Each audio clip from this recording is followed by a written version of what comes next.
The Amazon rainforest is the largest extension of tropical forests we have on the planet, with 5.5 million of kilometers square of remaining forest canopy. The element that is really unique to the Amazon forest is a very deep interaction with climate issues. The forest is alive, and the biology of the forest controls the climate in the forest itself. More than 30 million people, including 350 indigenous and ethnic groups, live in the Amazon and depend on nature for agriculture, clothing, and traditional medicines.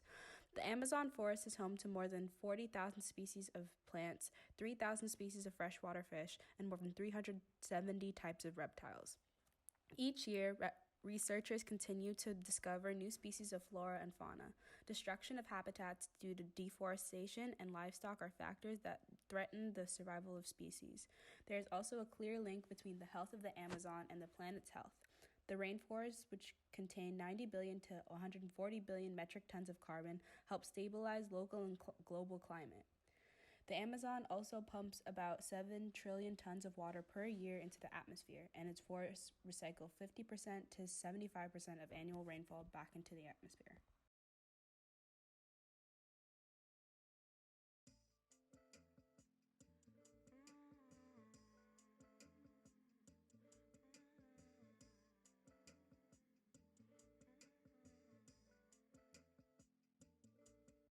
Woke up today and the sun was shining. I said, Mr. Sun, where have you been?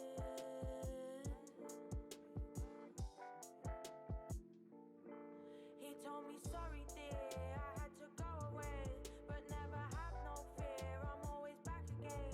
I got to show you the dark, so you can really feel the light, you know. I can't lie, I need you. Fortunately, there is a change of consciousness within indigenous communities where hunters' families are re-educated in the environmental services that monkeys provide in the jungle. In addition, the indigenous communities are organized to rescue, educate, and reintegrate species that were victims of illegal trafficking. In the transformation process of the Micos Foundation and the search for ways of self-financing, Micos has seen in ecotourism the ideal formula to give visitors educational and enriching experiences with a real immersion in the territory. Thanks to the efforts of the Micos Foundation, 99 monkeys have been rescued and 74 have been released into the jungle.